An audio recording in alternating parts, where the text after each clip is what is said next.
Hello guys, स्वागत है आपका अपने यूट्यूब चैनल पर। तो गैस, एक गुड न्यूज़ आ चुकी है। जो भी स्टूडेंट्स यूक्रेन से एमबीबीएस की पढ़ाई कर रहे थे उन स्टूडेंट्स के लिए तो सेंट्रल गवर्नमेंट जो एजुकेशन मिनिस्टर है उनने कहा है जो यूक्रेन से स्टूडेंट्स लौटे हैं उनके डॉक्टर बनाने की व्यवस्था करेगी सरकार। तो गैस, आप सभी को पता है यूक्रेन में दंगे होने की वजह से, वॉर होने की वजह से जो स्टूडेंट्स हैं, इंडियन स्टूडेंट्स को निकाल लिया गया है वहाँ से। अब बात आती है कि उनकी जो एजुकेशन चल रही थी, उनकी जो एमबीबीएस की पढ़ाई चल रही थी, उनका क्या, क्योंकि ये वॉर पता नहीं कब तक चलेगी और क्या कुछ बचा भी नहीं है वैसे तो, ठीक है। तो उनकी पढ़ाई क्या बेकार जाएगी या फिर उनको वापस से एमबीबीएस करनी पड़ेगी या फिर वो अदर कोर्सेज में एडमिशन लेंगे, तो उस पर केंद्रीय शिक्षा मंत्री जो है उनने बोला है।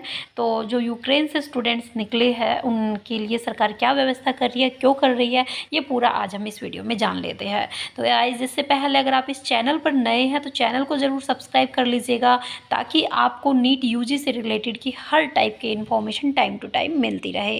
तो देखिए गाइस, डायरेक्टली हम चलते हैं न्यूज़ पर। तो गाइज़, ये मैंने डायरेक्टली न्यूज़ ही ओपन कर ली है, या जहाँ पर क्लियरली लिखा गया है केंद्र सरकार युद्धग्रस्त यूक्रेन से वापस लाए गए भारतीय छात्रों जो कि इंडियन एमबीबीएस स्टूडेंट्स थे यूक्रेन के अंदर, उनकी शिक्षा की व्यवस्था करने की तैयारी कर रही है।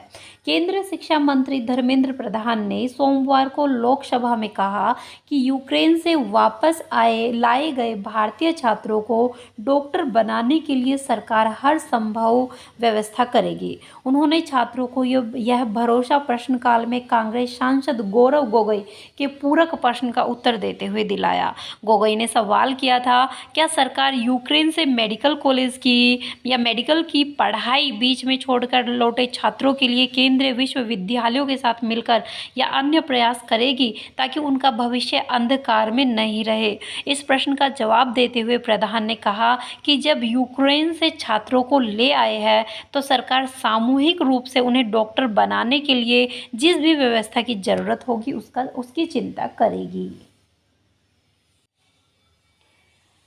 तो यूक्रेन रशिया वॉर, एनएमसी ने एमबीबीएस छात्रों को दी राहत। विदेशी मेडिकल ग्रेजुएट भारत में पूरी कर सकते हैं इंटर्नशिप, ठीक है। तो एनएमसी के थ्रू ऑफिशियल जो नोटिस है वो भी जारी कर दिया गया है।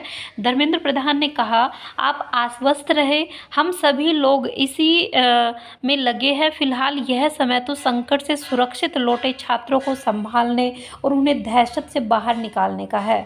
उन्होंने कहा कि गोगोई को यूक्रेन के छात्रों के बारे में प्रश्न पूछते समय प्रधानमंत्री नरेंद्र मोदी को ऑपरेशन गंगा के लिए बधाई भी देनी चाहिए, क्योंकि यूक्रेन में फंसे छात्रों सहित भारतीय नागरिकों को ऑपरेशन गंगा के बीच सुरक्षित वापस लाया गया है। गोगोई के अलावा वाईएसआर कांग्रेस पार्टी के मिथुन रेड्डी, कांग्रेस के राजमोहन उन्नीथन, अब्दुल खालिक ने यूक्रेन से लौटे छात्रों का विषय लोकसभा में शून्यकाल के दौरान उठाया। मिथुन रेड्डी ने कहा, लौटे छात्र सामान्य परिवारों के हैं जिन्हें देश के मेडिकल कॉलेजों में समाहित किया जाना चाहिए। व मेडिकल की पढ़ाई के शुल्क को कम किया जाए और नए कॉलेज बनाए जाए। कांग्रेस के सुरेश ने कहा, लौटे छात्र अनिश्चित भविष्य का सामना कर रहे हैं। तो गाइज, वो अनिश्चित भविष्य का सामना इसलिए कर रहे हैं कि छात्र जो यूक्रेन से मेडिकल की पढ़ाई छोड़ कर आए हैं, अब वापस जाने का तो कोई सवाल ही पैदा नहीं हो रहा। और उनकी जो पढ़ाई छूट गई है उनका क्या, उनके पैसे भी लगे हैं, उनकी पढ़ाई भी छूटी है, उनकी जो साल है वो भी खराब गई है। तो इस वजह से बहुत जल्द उसके ऊपर फैसला लिया जा रहा है कि यूक्रेन से जो लौटे छात्र हैं उनका क्या किया जाना चाहिए। तो गाइस, बहुत जल्द उससे रिलेटेड अपडेट आने वाली है, क्योंकि लोकसभा में ये मुद्दा उठ चुका है। फाइनल जैसे ही कोई सॉल्यूशन होगा, क्योंकि काफ़ी ज़्यादा सिग्नेचर होंगे जो भी एप्लीकेशन पास होगी, तो जैसे ही कोई इन्फॉर्मेशन आती है आपको इस चैनल के थ्रू इन्फॉर्म कर दिया जाएगा। तो चैनल को सब्सक्राइब जरूर कर लीजिएगा। तो गाइस, जल्द ही मिलते हैं नेक्स्ट न्यू अपडेट के साथ, तब तक के लिए थैंक यू।